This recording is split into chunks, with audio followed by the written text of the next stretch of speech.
Bonjour à tous et bonjour à toutes. Aujourd'hui, c'est un plaisir de vous retrouver sur cette vidéo qui va parler évidemment du seuil de la TVA qui a été abaissé sur les auto-entreprises.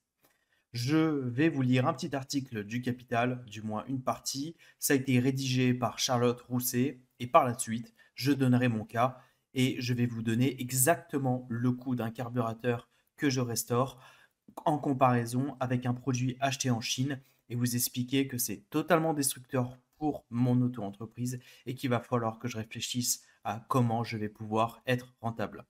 Alors, il y a une pub qui se lance, je suis désolé. Alors, excusez-moi.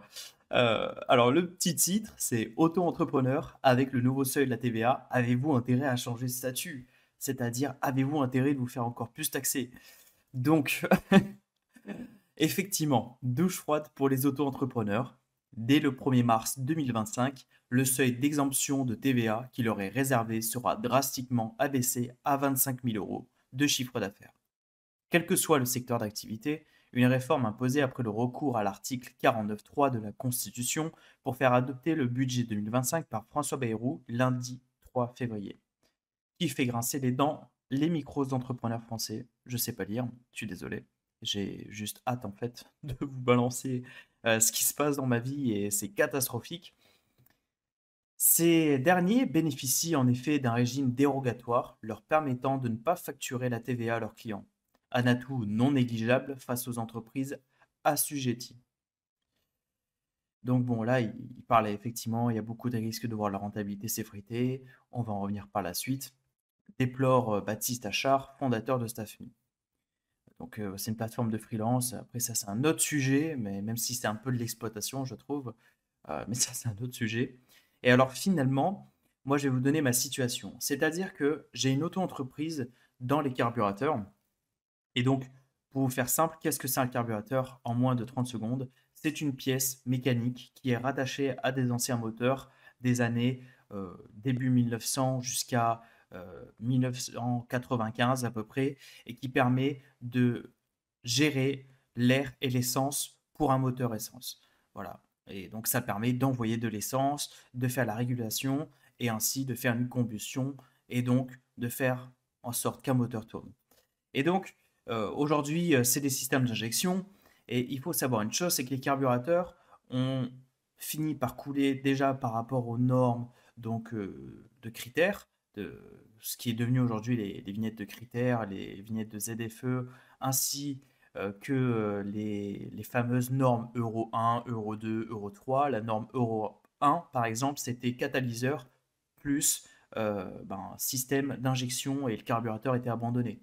Voilà. Et par exemple, là, la dernière Euro 7, c'est une facilité vers l'hybridation des moteurs, ce genre de choses.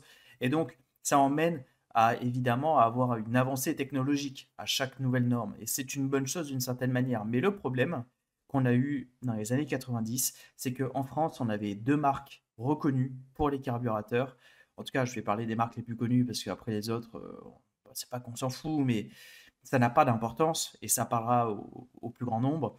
Il y avait la marque Solex, d'ailleurs, qui fait toujours des vélos et qui faisait des vélos à l'époque propulsés par un petit moteur et qui ensuite faisait des mobylettes comme Motomécane et la marque Zenith, voilà, qui se situe à Lyon. Et donc, certaines marques ont été rachetées par exemple par Bosch suite du coup à la norme Euro 1 et au fait que les carburateurs n'avaient plus forcément d'intérêt, malheureusement, ce qui est compréhensible. Et le problème qu'on a aujourd'hui, mais qui existe déjà depuis environ 5 ans, c'est-à-dire qu'il y a beaucoup de personnes qui souhaitent restaurer leur voiture ancienne et le système de carburation, c'est le système le plus précis et le plus important dans une voiture. Si vous avez un mauvais allumage, donc c'est-à-dire vos bougies d'allumage, les bobines d'allumage, etc., et une mauvaise carburation, votre moteur ne va jamais marcher.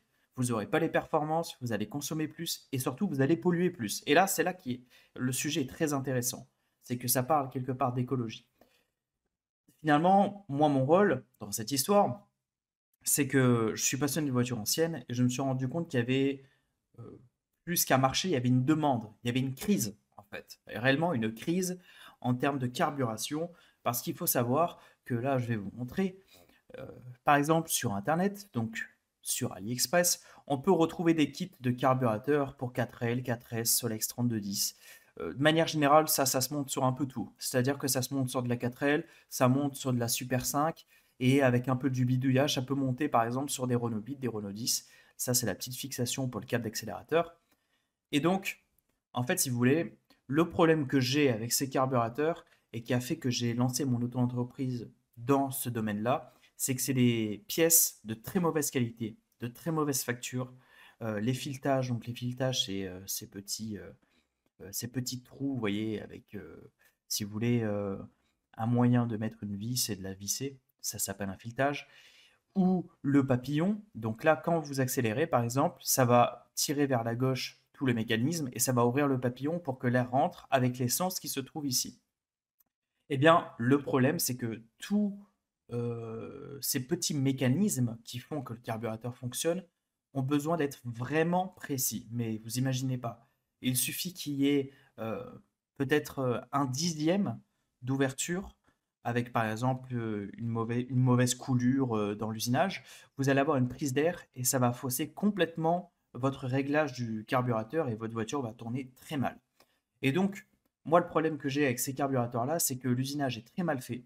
Déjà, juste avec une photo comme ça, là, je peux pas zoomer, hein, mais malheureusement, je peux pas zoomer, mais vous voyez bien que c'est vraiment fait avec des bavures horribles. Les vis sont dégueulasses. Je veux dire, ça tourne peut-être un an et après ça tombe en panne, si vous avez vraiment de la chance. Et donc, moi, je me suis dit, bon, Solex n'existe plus, du moins ne fait plus de carburateur. Zenith n'existe plus aussi, a été racheté. Qu'est-ce qu'on peut faire? Eh bien, je me suis dit, je vais créer une entreprise de carburateurs. J'achète des carburateurs d'occasion, trouvés sur le bon coin, à des brocantes. Je les refais à neuf, c'est-à-dire que je refais complètement le carburateur et il sort dans un état quasiment industriel. C'est-à-dire que souvent, vous allez avoir du jeu au niveau du papillon. À force d'accélérer, vous allez avoir du jeu et ça va l'ovaliser en fait de chaque côté.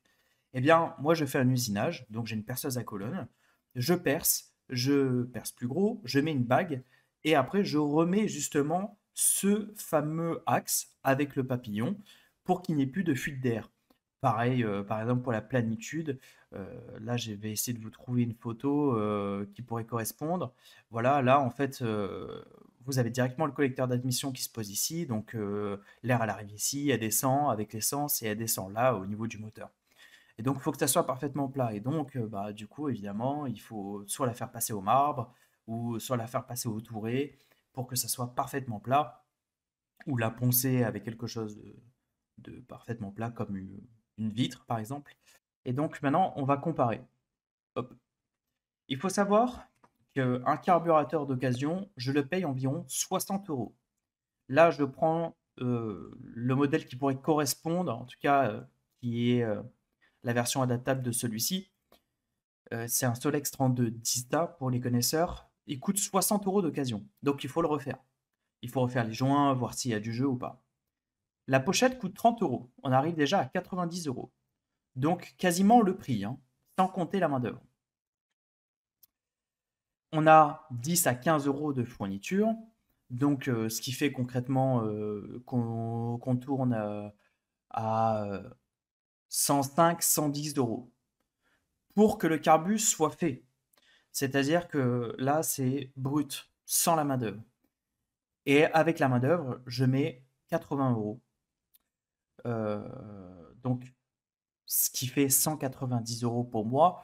Et évidemment, pour payer les charges, donc pour avoir plus de 10 euros de l'heure quand même, parce que généralement, ça prend entre 7-8 heures le temps de faire passer au bac à ultrasons. Donc, le bac à ultrasons, c'est avec des ondes et ça permet de vite faire passer des ondes électromagnétiques dans les pièces et ça nettoie. De peindre le carburateur, de refaire évidemment ce que je vous ai dit tout à l'heure, l'axe, donc avec un usinage, etc. On arrive à 7-8 heures facilement. Donc une bonne journée pour faire un carbu neuf, du moins reconditionné à neuf. Et donc, je suis à 250 euros avec les charges. Voilà. Donc, je suis à 250 et je paye environ 60 euros de charge donc à l'URSSAF. Sachant que c'est 62 et quelques, hein, parce que c'est 25%. Donc on est à 62,5 je crois, un truc comme ça. Enfin bon, voilà. Donc finalement, on se retrouve avec un travail d'horlogerie, au niveau de l'automobile évidemment, ça on pourrait dire un petit peu l'équivalent pour l'automobile, à 10 € de l'heure, quasiment. Mais en même temps, je n'ai pas le choix. Et par exemple, pour une personne qui investit dans une 4L et qui veut la refaire complètement, ou une Renault 8, une Renault 10, une Renault 12, une Super 5 pour les plus récentes, qui tournent autour de 1500 € par exemple, ben, on n'a pas envie de mettre 250 balles. Et je comprends en fait. Moi, je suis un consommateur de base. J'ai une voiture à côté, une voiture très ancienne, une Renault 10. Et évidemment, les pièces de reproduction, des fois, sont plus chères que les pièces d'origine. Donc, je préfère prendre la pièce d'origine si ça vaut le coup. Et c'est ça que je trouve malheureux, c'est que, à la fois en tant que passionné d'automobile, en tant qu'acheteur, parce que bah, je fais les bourses, je suis sur le bon coin et des fois j'achète même des carbus pour moi, pour des voitures, pour des amis par exemple, eh bien je suis obligé de rogner sur mes marges à fond. Et je n'ai pas le choix.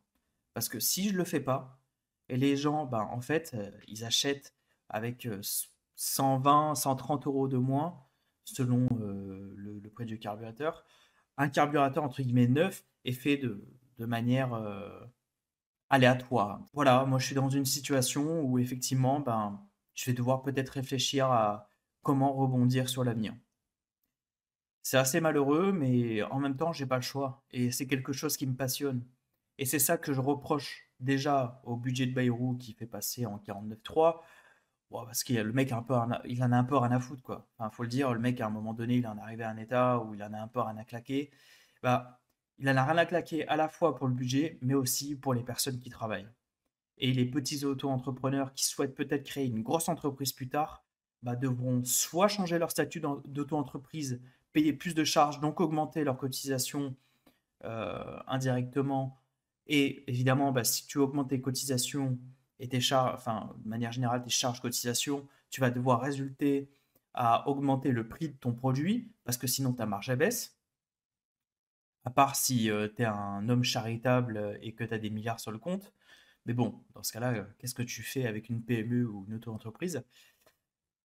Donc finalement, voilà, on se retrouve vraiment avec une problématique qui, moi, me fait beaucoup réfléchir, qui me met dans une situation un peu délicate. Peut-être que certains vont rigoler face à cette situation, mais moi, je fais vivre d'une certaine manière un souvenir français. Je permets à des gens de se faire plaisir avec leur voiture française, de les faire rouler, et que quand vous sortez avec vos grands-pères, vos grands-mères dans la rue et que vous croisez une belle deux chevaux, que vous croisez une belle traction, que vous croisez une belle 4L, une Super 5 et que votre grand-père vous dit «Ah putain, j'avais celle-là quand j'étais jeune» et que ça fait passer un petit moment de sympathie parce qu'il vous raconte vos anecdotes, que ça crée des souvenirs, un échange simple, humain, et ben en fait derrière, il y a un impact bien plus conséquent. Et je sais qu'auparavant, il y a des personnes qui faisaient comme moi, qui restauraient des carburateurs, qui évitait que le marché chinois inonde le marché français en faisant de la bonne pièce, qui refaisait du bon usinage comme on n'en fait plus. Et malheureusement, c'est quasiment voué à disparaître. C'est d'une tristesse et on ne peut pas faire grand-chose. Merci à tous. Merci de m'avoir écouté, d'avoir pris le temps de comprendre ces situations autour de ces pièces qui sont vraiment très importantes pour moi et qui, au-delà de ça, ramènent beaucoup de souvenirs à beaucoup de Français. Bonne journée.